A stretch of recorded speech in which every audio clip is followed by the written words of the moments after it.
L'aube n'était encore qu'une blessure pâle dans le ciel, lorsque les premiers coups de feu déchirèrent le silence des collines rouges. Le vent soufflait bas, lourd de poussière, portant avec lui l'odeur âcre du bois brûlé et de la toile en flammes. Là où, quelques heures plus tôt, se dressaient les tipis d'un petit camp apache, il ne restait plus que des braises mourantes et des ombres noires tordues vers le ciel. Elle courait. Ses pieds nus frappaient la terre sèche avec une régularité désespérée. Chaque respiration lui brûlait la poitrine. Derrière elle, au loin, les silhouettes montées des soldats apparaissaient et disparaissaient entre les rochers, comme des spectres obstinés. Il ne criait presque pas. Il savait qu'elle était seule. Il savait qu'elle finirait par tomber. Elle s'appelait Aponi. Son nom signifiait « papillon », mais ce matin-là, elle ne volait pas. Elle fuyait. Les images revenaient par éclats dans son esprit. Le cri de sa mère, le fracas des sabots, les uniformes bleus surgissant au lever du jour, les flammes dévorant les abris. Elle avait été tirée du sommeil par la fumée. Elle avait vu son frère tomber. Elle n'avait pas eu le temps de pleurer. Un coup de feu siffla au-dessus de sa tête. La balle alla frapper un rocher devant elle, éclatant en poussière blanche. Elle ne se retourna pas. Les collines s'ouvraient vers une plaine rocailleuse où serpentaient des herbes sèches. Plus loin, une rivière étroite brillait comme une lame d'acier sous le soleil naissant. Si elle atteignait l'eau, elle pourrait brouiller sa piste. Ses jambes tremblaient déjà. Aponi se laissa glisser derrière un amas de pierres, reprenant son souffle en silence. Elle posa une main contre son flanc. Du sang avait traversé la couture de sa robe de peau. Une éraflure profonde peut être causée par un éclat de bois enflammé. La douleur pulsait, mais elle la repoussa. La douleur signifiait qu'elle était encore en vie. Des voix résonnèrent au sommet de la colline. Elle est descendue vers la rivière. Elle ne tiendra pas longtemps. Elle comprenait leur langue. Elle l'avait apprise en observant de loin, en écoutant les échanges rares entre commerçants et guerriers. Elle connaissait assez de mots pour saisir l'intention dans leur voix. Il ne voulait pas la capturer pour la protéger. Il voulait qu'elle disparaisse. Elle ferma les yeux une seconde, puis elle se remit en mouvement. La descente fut brutale. Les cailloux roulaient sous ses pieds. 2 fois, elle manqua de tomber. Le soleil montait rapidement, dévoilant chaque détail du paysage, chaque trace qu'elle laissait derrière elle.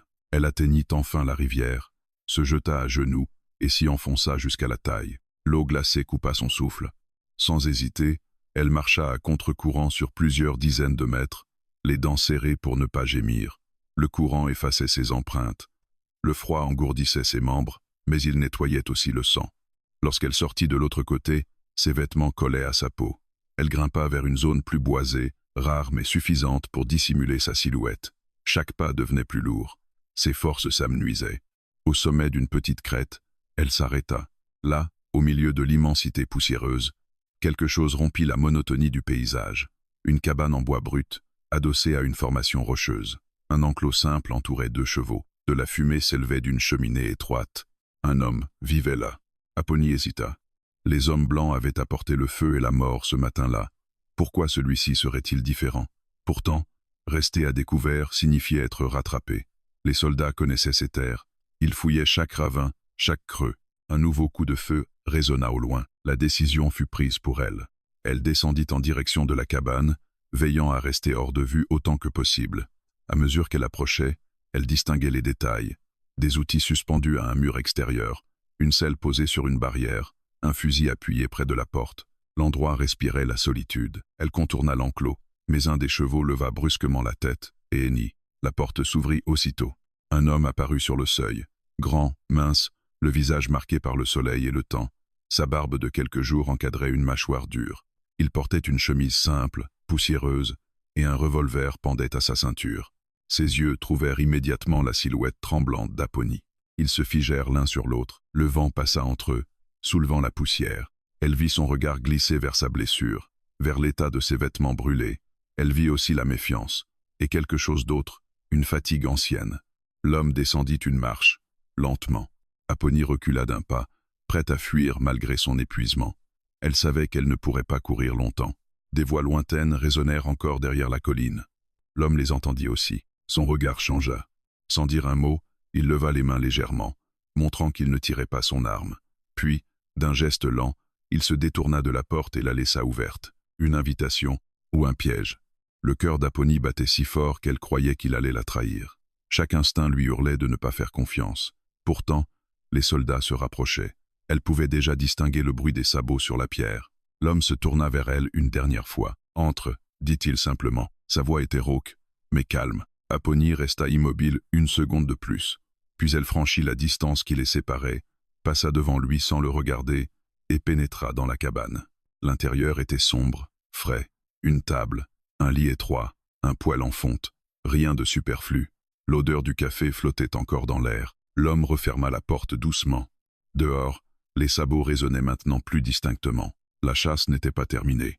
Elle venait seulement de changer de terrain. La porte venait à peine de se refermer que les sabots résonnèrent devant l'enclos. Apponyi se figea au centre de la pièce, le dos contre le mur de bois brut. Chaque muscle de son corps criait de fuir, mais il n'y avait nulle part où aller. La cabane était petite, une table massive, 2 chaises dépareillées, un lit étroit, un poêle encore chaud, une unique fenêtre donnait sur l'ouest. Pas d'issue arrière. L'homme, lui, ne semblait pas pressé. Il se dirigea vers la fenêtre, écarta légèrement le rideau poussiéreux et observa l'extérieur sans un mot. « Ne fais pas de bruit », dit-il calmement. Sa voix n'était ni dure ni douce. Elle était usée. Apponyi comprenait assez l'anglais pour saisir l'essentiel. Elle hocha imperceptiblement la tête. Les soldats s'arrêtèrent devant la cabane. « Hé !» cria l'un d'eux. « Vous là, sortez !» L'homme soupira presque imperceptiblement, comme si cette interruption n'était qu'un désagrément de plus dans une vie déjà saturée de fatigue. Il ajusta son chapeau, ouvrit la porte et sortit. Apponyi resta immobile, le souffle suspendu. À travers les interstices des planches, elle distinguait les silhouettes en uniforme bleu, leurs fusils, leurs chevaux nerveux. On poursuit une sauvage, lança un officier moustachu. Elle est passée par ici. Un silence. J'ai vu personne, répondit le cow-boy. Sa voix était stable, sans défi, sans soumission. Vous vivez seul? Depuis longtemps? Les soldats échangèrent un regard. L'un d'eux descendit de cheval et fit quelques pas vers l'enclos, observant les traces dans la poussière. Apponyi sentit son cœur cogner contre ses côtes. L'homme resta immobile, les bras détendus le long du corps. Il ne cherchait pas à paraître menaçant. Il ne cherchait pas non plus à paraître serviable. Il était simplement là. « On peut jeter un œil à l'intérieur » demanda l'officier. Une pause, infime, presque invisible, si ça peut vous faire gagner du temps. Apponyi se raidit. La poignée tourna. Mais avant que la porte ne s'ouvre complètement, un des chevaux dans l'enclos se cabra brusquement, frappant violemment la barrière. Les soldats se retournèrent, jurant. Bon sang, qu'est-ce qu'il a? L'animal s'agitait, hennissant fort.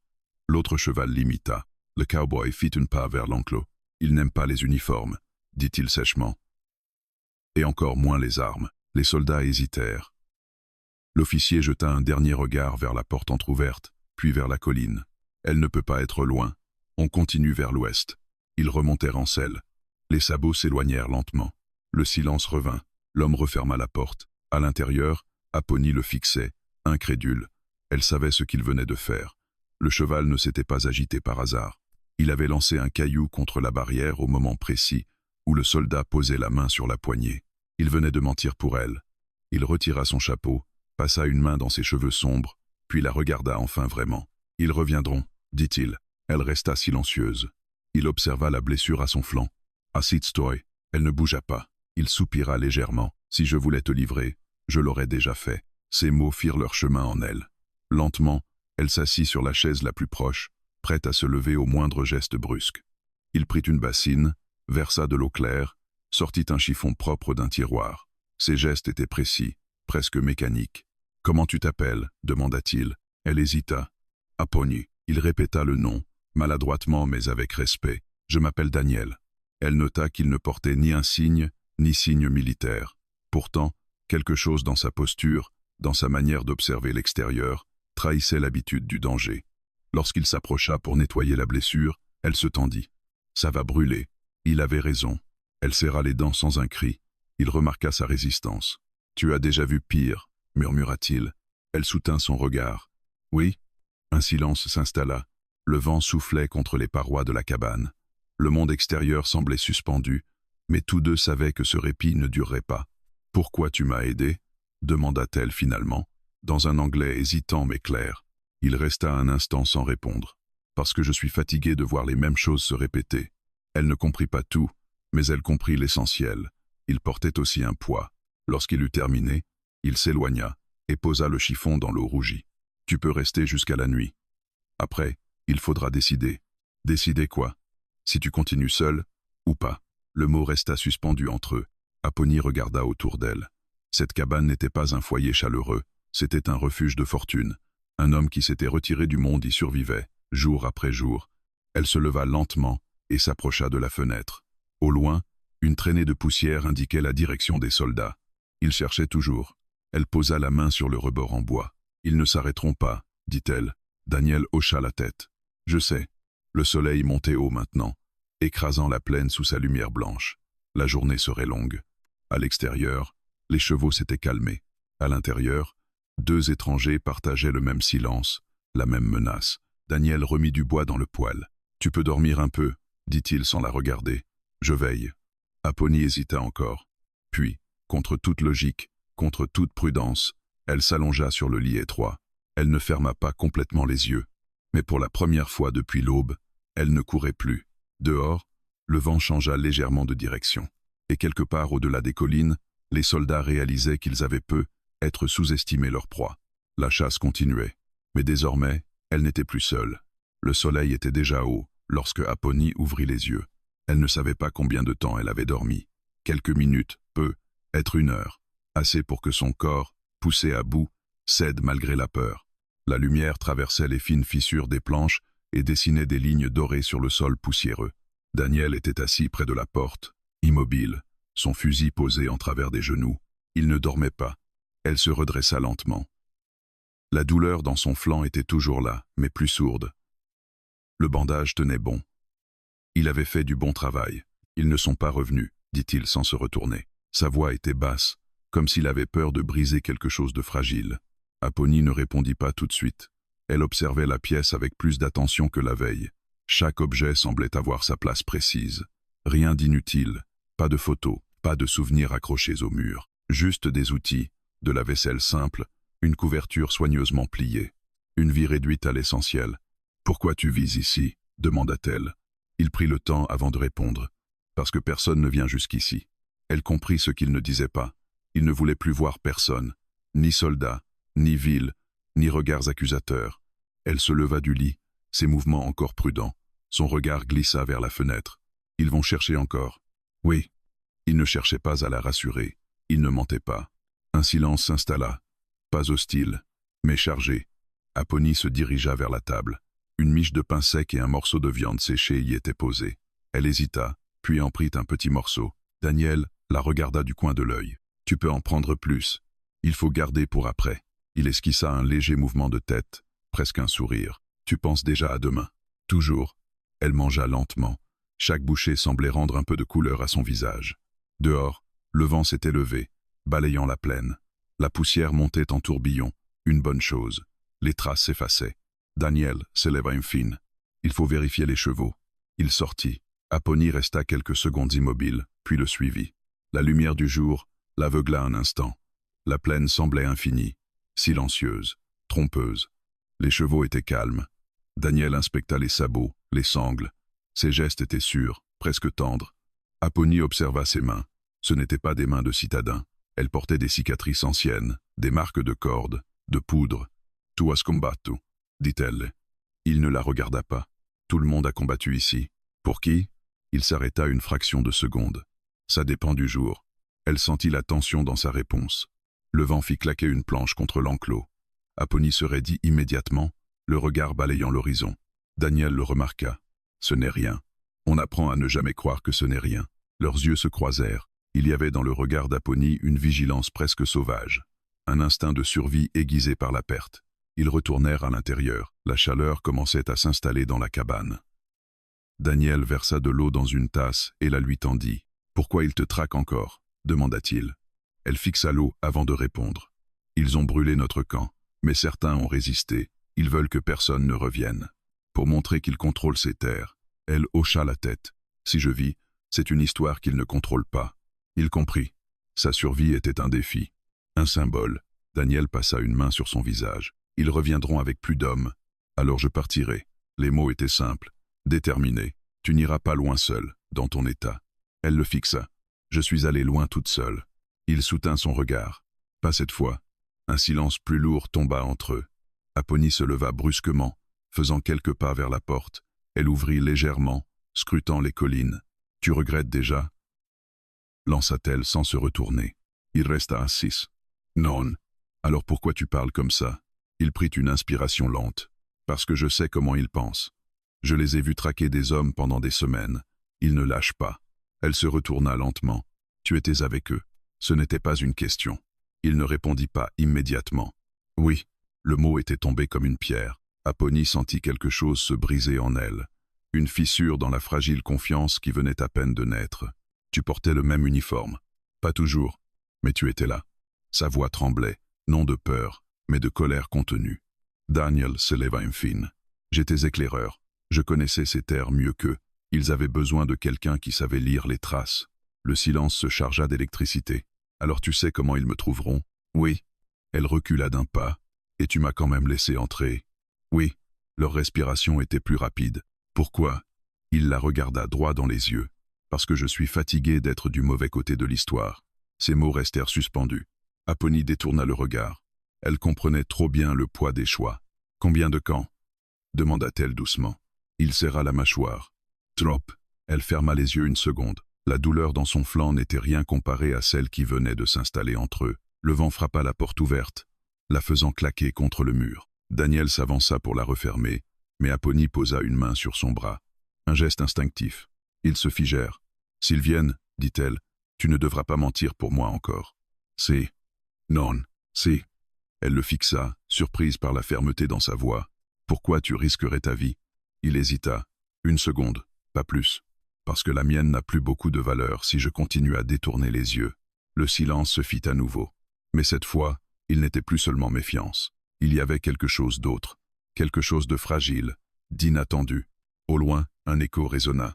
Un coup de feu, les deux se tournèrent vers l'horizon. La chasse n'était pas terminée. Elle venait de se rapprocher. Apponyi sentit son cœur accélérer. Daniel attrapa son fusil. « Il teste les échos, dit-il. Ils se rapprochent par petits groupes. » Elle hocha la tête. « Ils pensent que je suis blessé. Ils ont raison. » Elle serra les dents. « Je peux encore me battre. » Il la regarda longuement. « Je n'en doute pas. » Le soleil commençait à décliner légèrement, projetant des ombres plus longues sur la plaine. Daniel ouvrit un coffre près du lit et en sortit un petit revolver. Il le posa sur la table entre eux. « Sais-tu t'en servir ?» Elle le prit sans hésitation. « Oui. » Le métal était froid dans sa main. Ils se regardèrent. Deux êtres marqués par la même terre, par la même violence, par des camps opposés. Mais à cet instant précis, il n'y avait plus de camp, seulement une cabane isolée. Et le bruit du vent, et, quelque part dans les collines, des hommes qui cherchaient encore. La méfiance n'avait pas disparu, mais elle n'était plus seule. Le crépuscule descendait lentement sur la plaine, étirant les ombres comme des doigts sombres sur la terre poussiéreuse. La lumière dorée du soir enveloppait la cabane d'un calme trompeur. À l'intérieur, pourtant, l'air semblait plus lourd que jamais. Le coup de feu entendu plus tôt n'avait pas été suivi d'autres tirs, mais cela ne signifiait rien. Les soldats savaient attendre. Daniel avait barricadé la porte avec une poutre supplémentaire.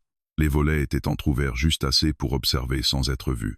Les chevaux avaient été déplacés derrière la formation rocheuse, là où ils seraient moins visibles de loin. Apponyi était assise près de la table, le revolver posé devant elle. Ses doigts glissaient lentement sur le métal, comme pour s'assurer qu'il était réel. La douleur dans son flanc revenait par vagues, mais elle refusait de le montrer. Le silence entre eux n'était plus seulement méfiance. Il était chargé de vérités incomplètes. Daniel brisa enfin le calme. « Il ne tire pas pour tuer. »« Pas encore. » Apponyi leva les yeux vers lui. « Pourquoi ? » ?»« Ils veulent te fatiguer, te pousser à bouger, à faire une erreur. » Elle hocha lentement la tête. « Comme vous faisiez. » Le mot « vous » ne passa pas inaperçu. Daniel resta debout près de la fenêtre. « Oui. » La réponse était simple, sans défense. La lumière du soleil couchant éclairait son visage de profil, révélant des cicatrices fines près de sa tempe. Apponyi ne les avait pas remarquées auparavant. « Combien d'années ?» demanda-t-elle. « 5. 5 ans à traquer des gens comme moi ?» Il inspira profondément. 5 ans à suivre des ordres. Elle le fixa. « Ce n'est pas la même chose. » Il tourna lentement la tête vers elle. « Tu crois que je ne le sais pas ?» Sa voix n'était pas agressive. Elle vibrait d'une fatigue ancienne. Apponyi se leva, malgré la douleur. Elle s'approcha de lui, s'arrêtant à quelques pas. « Tu as guidé les soldats vers des camps. »« Oui. » »« Des femmes, des enfants. » Il ferma les yeux brièvement. « Oui. » Le mot pesa lourdement dans la pièce. Apponyi sentit la colère remonter en elle, brûlante, presque insupportable. Peut être que tu as guidé ceux qui ont attaqué le mien.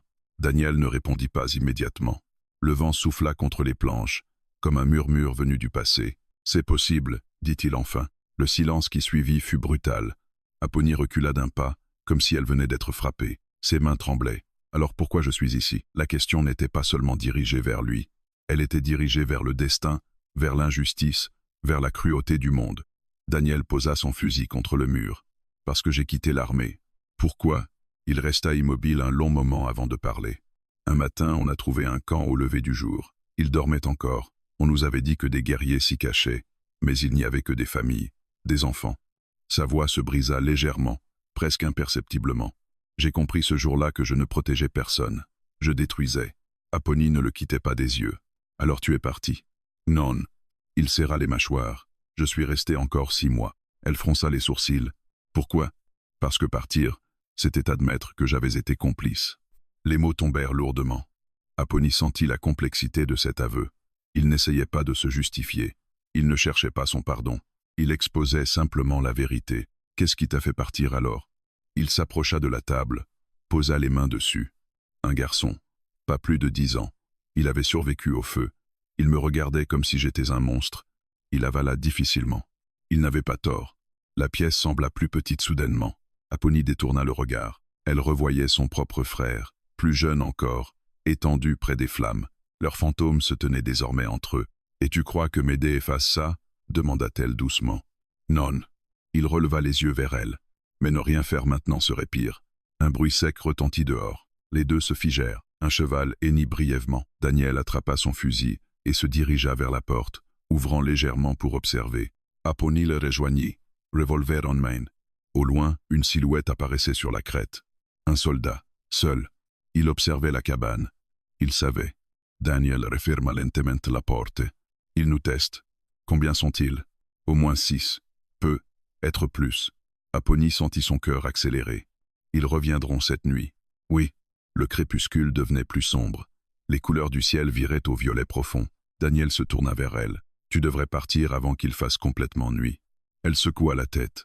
Si je pars maintenant, ils me verront. Si tu restes, ils brûleront la cabane. Elle le fixa. Tu as peur? Il répondit sans hésiter. Oui. Ce mot changea quelque chose. Il ne prétendait pas être invincible. Il ne jouait pas au héros. Il avait peur. Comme elle. Un nouveau silence s'installa. Mais cette fois, il était partagé. Apollonie s'approcha de la table, posa le revolver dessus.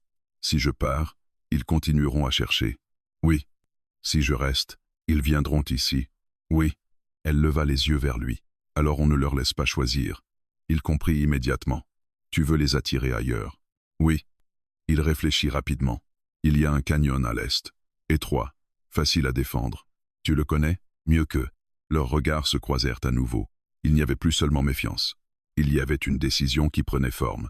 Dehors, la silhouette du soldat avait disparu derrière la crête. Le ciel s'assombrissait. Les fantômes du passé ne pouvaient pas être effacés. Mais ils pouvaient peu être affrontés. Daniel se dirigea vers le coffre et en sortit des munitions supplémentaires. Il entendit à Apollonie. Si on fait ça, dit-il, il n'y a pas de retour. Elle prit les balles. Il n'y en a déjà plus. Le vent souffla plus fort, comme pour sceller leur choix. La nuit tombait, et avec elle, la certitude que les soldats reviendraient. Mais cette fois, ils ne trouveraient pas une proie épuisée. Ils trouveraient 2 âmes décidées à ne plus fuir seules. Les fantômes restaient présents, mais ils ne dictaient plus entièrement le présent. Dans l'obscurité naissante, la cabane devint moins un refuge qu'un point de départ, et la chasse s'apprêtait à changer de visage. La nuit était tombée sans lune. Le ciel s'étendait au-dessus de la plaine comme une toile noire percée d'étoiles froides. Le vent s'était calmé, laissant derrière lui un silence presque irréel. Mais ce silence n'était pas paisible. Il était tendu, fragile, prêt à se briser au moindre bruit. À l'intérieur de la cabane, la lampe à huile avait été éteinte. Seule la faible lueur des braises dans le poêle dessinait des ombres mouvantes sur les murs. Daniel vérifiait son revolver pour la 3e fois. Apollonie était accroupie près de la porte, immobile, l'oreille presque collée au bois. Ils attendaient. Au loin, un craquement, puis un autre. Des pas, lents, contrôlés. Il ne cherchait plus à se cacher complètement.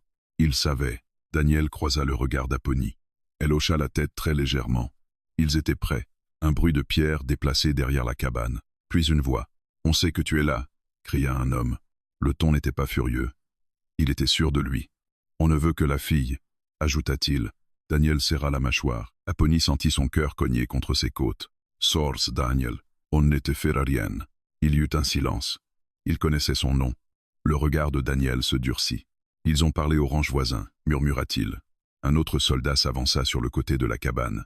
On entendit le frottement du cuir contre le bois. « Tu n'as aucune raison de mourir pour elle. » Le mot « mourir » resta suspendu dans l'air comme une promesse.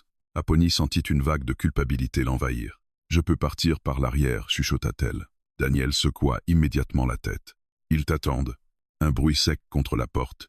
Quelqu'un testait la solidité. Daniel se redressa lentement. Il prit une décision. Il posa son arme sur la table. Apollonie le fixa, choqué. « Qu'est-ce que tu fais ?»« Je vais parler. »« Il mente. »« Je sais. » Il lui jeta un regard ferme. « Reste prête. » Il souleva la poutre qui bloquait la porte. Chaque mouvement semblait amplifié dans le silence. Puis il ouvrit. La nuit révéla 6 silhouettes armées. Leur chef, l'officier moustachu de la veille, s'avança d'un pas. « Daniel, capitaine. » Le ton était neutre.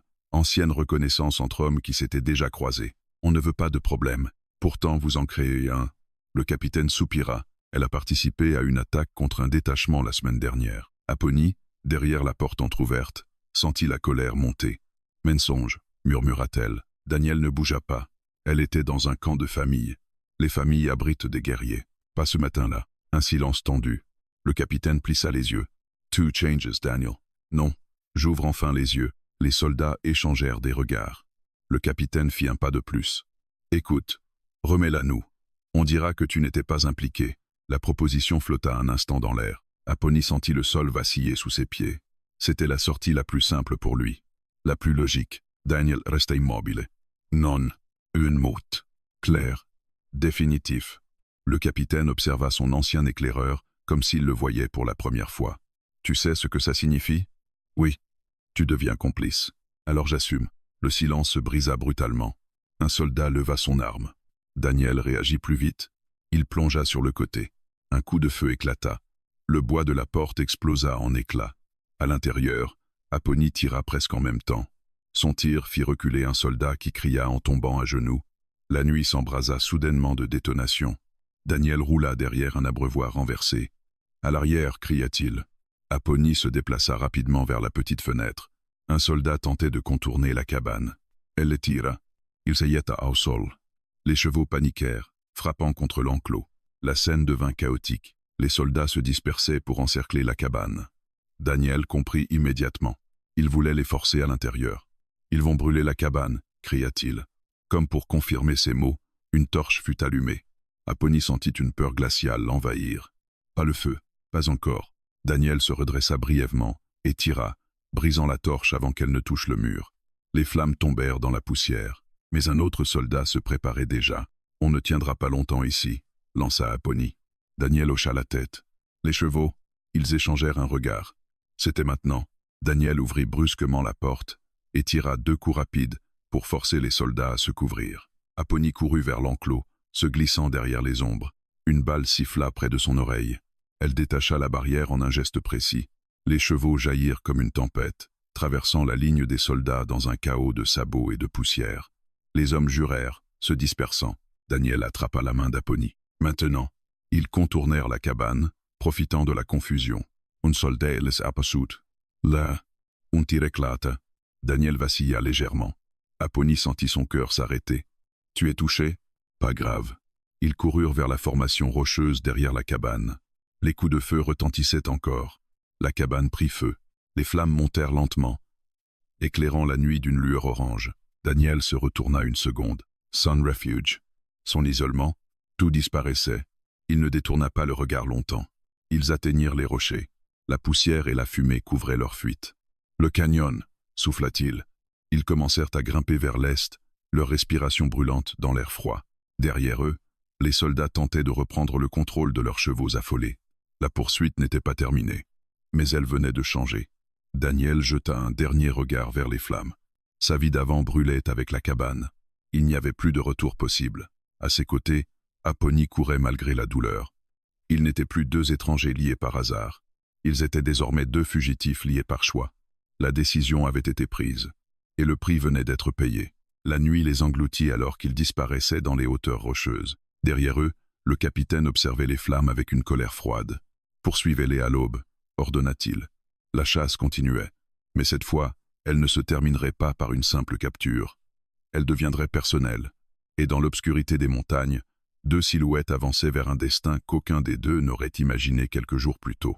L'aube n'était qu'une lueur grise lorsque Daniel et Apponyi atteignirent l'entrée du canyon. Ils avaient couru une grande partie de la nuit, s'arrêtant seulement lorsque leurs poumons brûlaient trop fort pour continuer. Derrière eux, la plaine s'étendait silencieuse, mais ils savaient que ce silence ne durerait pas. Les soldats retrouveraient leur piste à la lumière du jour. Le canyon se dressait devant eux comme une cicatrice ouverte dans la roche rouge. Étroite à l'entrée, plus large en son centre, il offrait des parois abruptes et des passages sinueux. Daniel connaissait cet endroit. Il y avait campé autrefois lors de patrouilles, lorsqu'il portait encore l'insigne de l'armée. Apponyi posa une main contre la pierre. « Ils peuvent nous encercler ? Pas facilement. L'entrée est trop étroite pour plus de 2 hommes à la fois, et il y a un passage secondaire derrière ces rochers. » Elle observa le terrain avec attention. Même épuisé, son regard restait vif. « Mais s'ils prennent les hauteurs, Daniel acquiesça.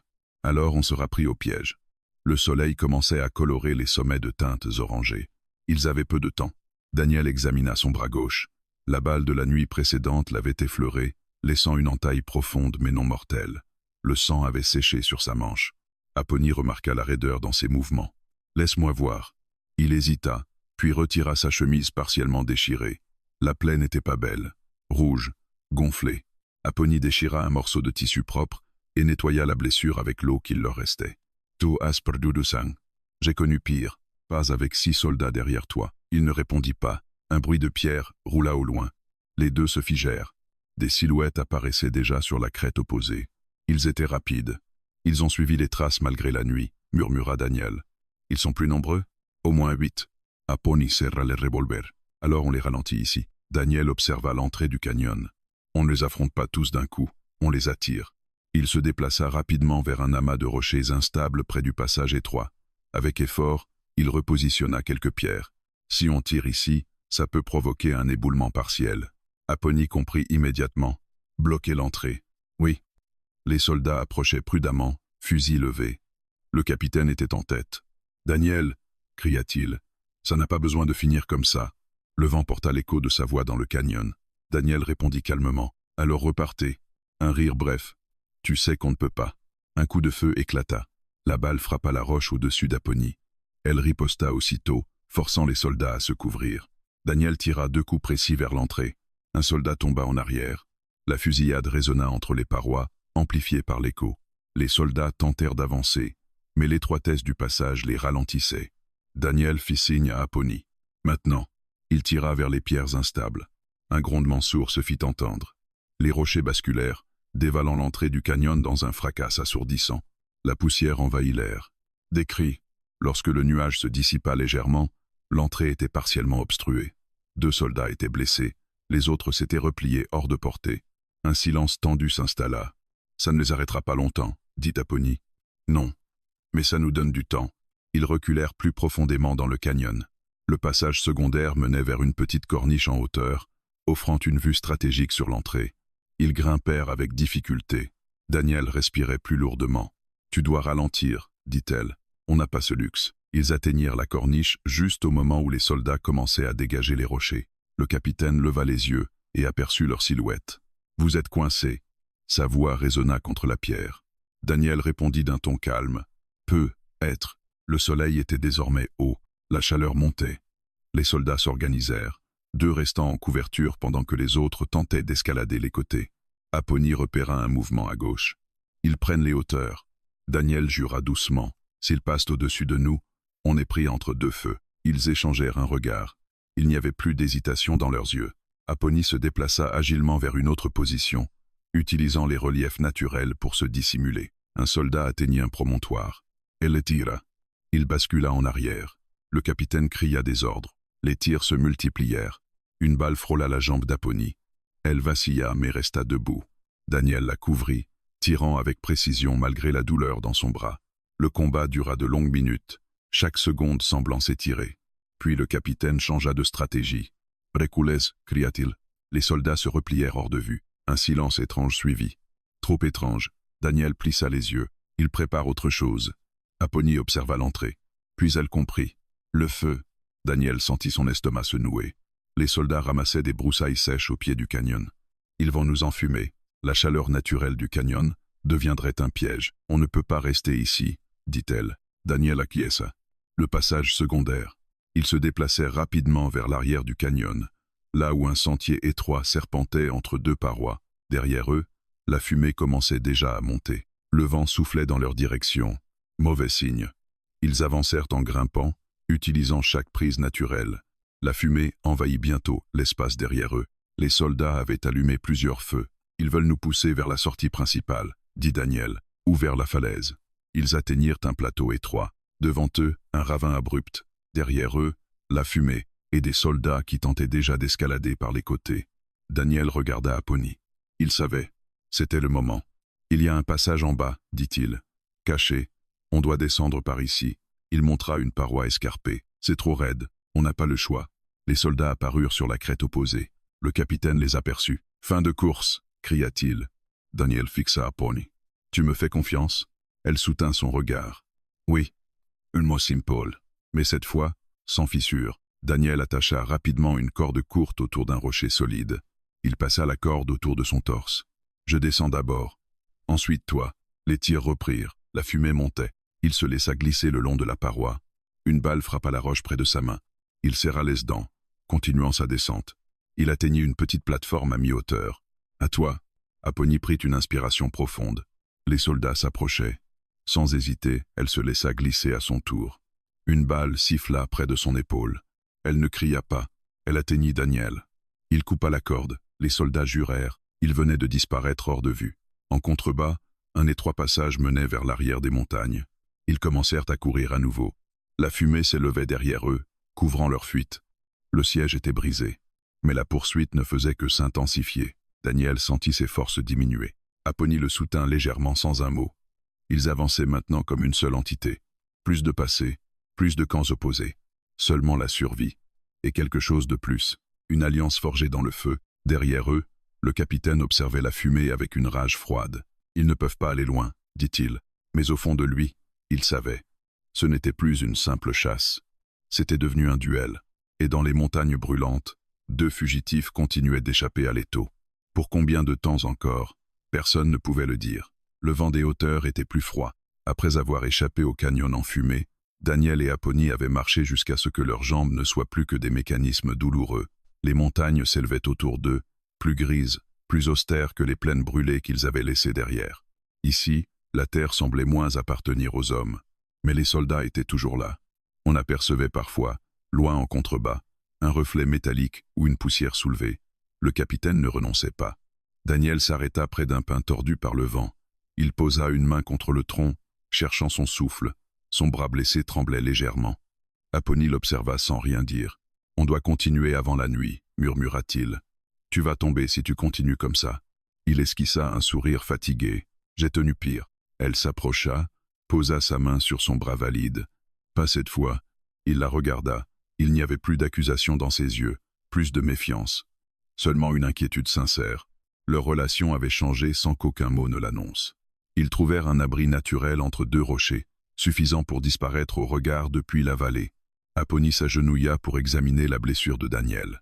Le sang avait recommencé à couler, lentement. « Tu ne m'as pas dit que ça s'était rouvert, parce que ça n'aurait rien changé. » Elle déchira un autre morceau de tissu et resserra le bandage. « Tout est tout.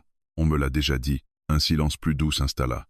Le soleil descendait lentement, projetant des ombres longues sur les reliefs. « Comment t'appelles-tu vraiment » demanda-t-il soudain. Elle leva les yeux vers lui. « Apponie est mon nom. Celui que ta mère t'a donné ?» Elle hésita. « Oui. » Il hocha la tête. « Alors je le respecte. » Elle le fixa quelques secondes. « Et toi, Daniel, ce n'est pas ton nom Apache. » Il eut un léger rire. « Je n'ai pas de nom Apache. »« Non. Mais tu as peu être un autre nom. » Il regarda l'horizon. « Mon père m'appelait Eli. » Le vent souffla entre eux.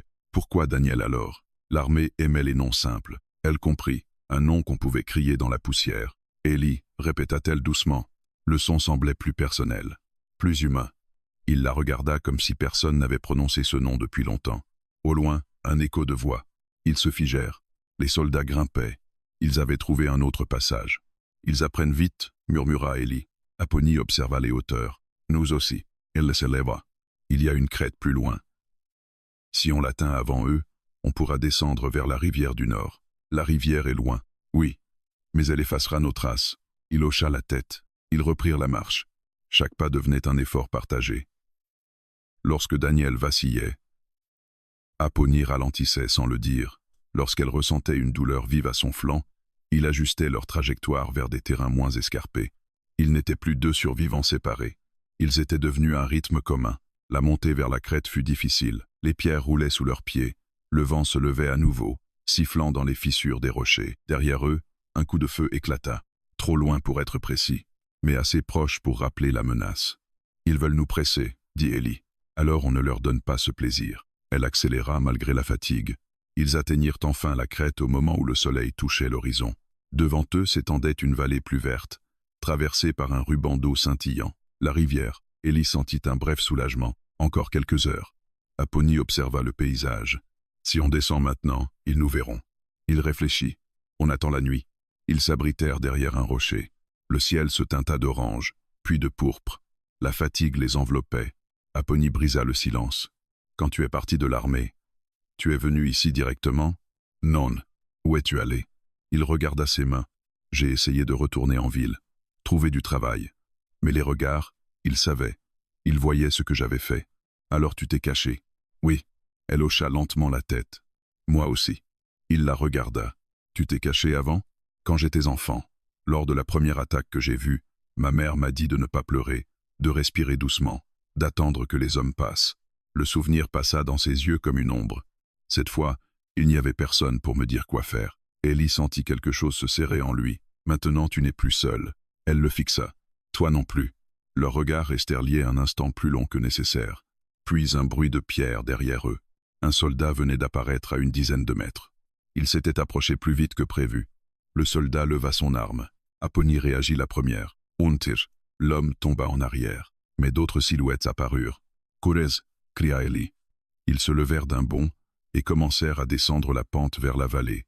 Les tirs éclataient derrière eux. Les balles frappaient la roche, soulevant des éclats. La descente était dangereuse. Apponyi glissa, manqua de tomber. Ellie la rattrapa. Un autre tir. Il sentit une brûlure vive à l'épaule. Cette fois, la balle l'avait touché.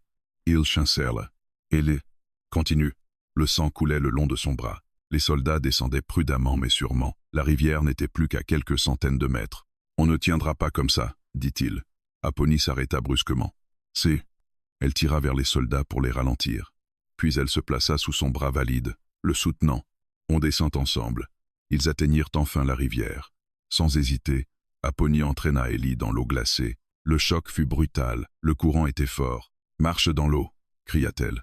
Ils avancèrent à contre-courant, dissimulant leurs traces. Les soldats atteignirent la rive quelques instants plus tard.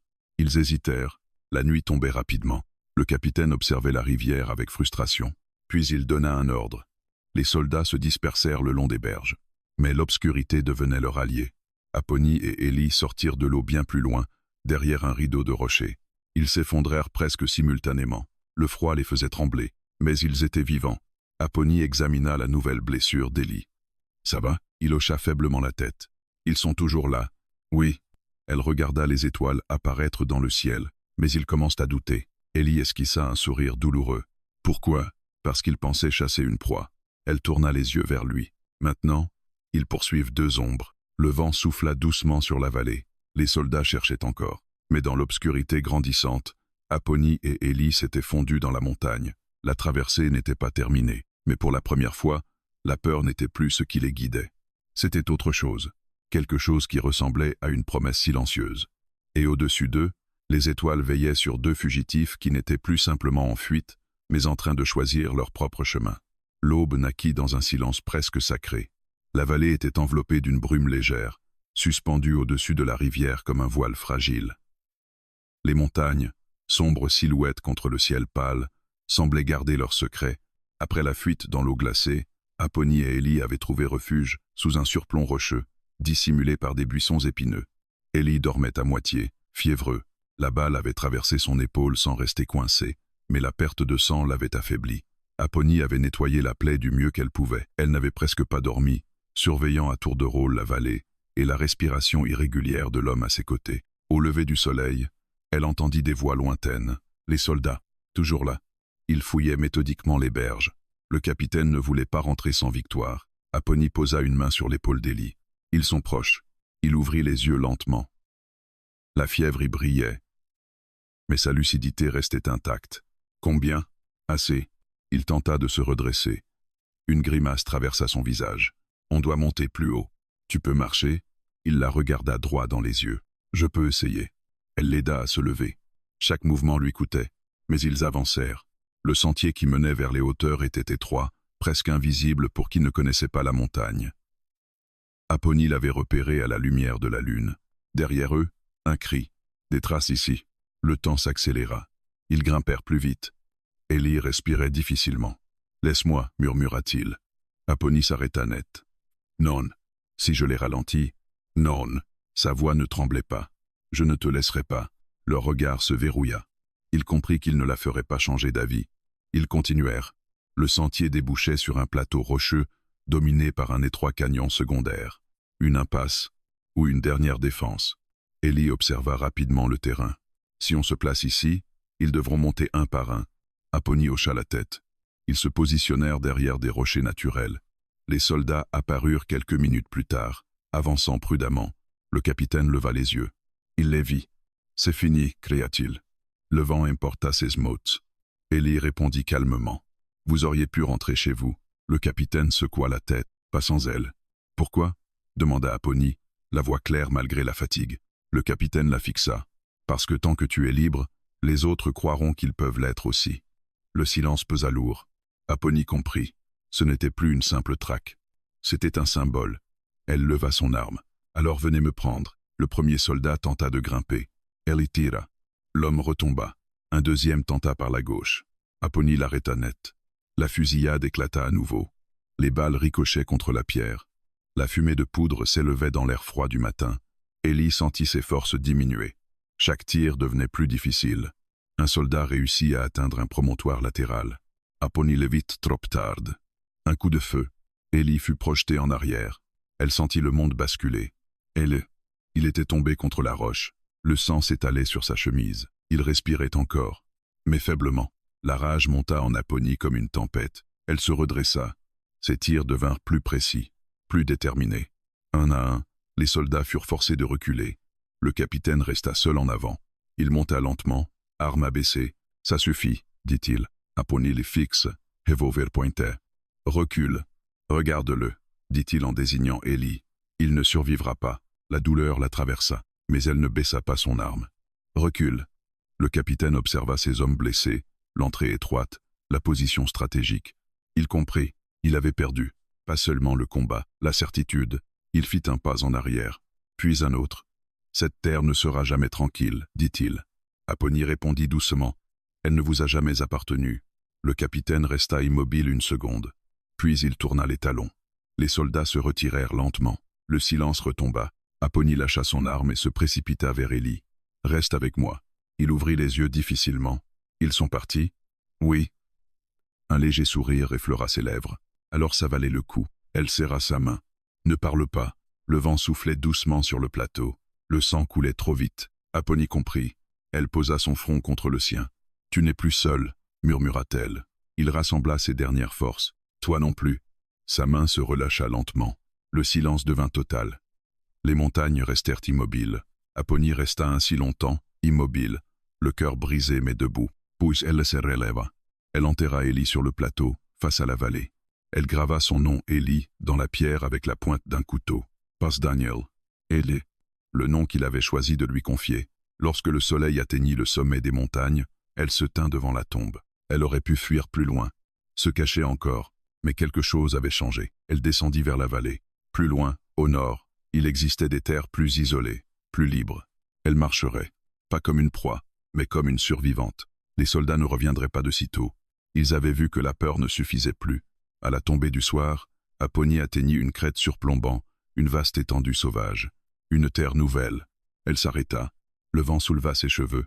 Dans le silence, elle sentit encore la présence d'Élie, pas comme un fantôme, comme une force. Elle n'était plus traquée, elle n'était plus seule. Elle avait perdu un homme, mais elle avait gagné une vérité. La liberté a un prix, et elle était prête à le payer. Apponie reprit sa marche vers l'horizon. Derrière elle, la montagne gardait son secret. Devant elle, une nouvelle histoire commençait.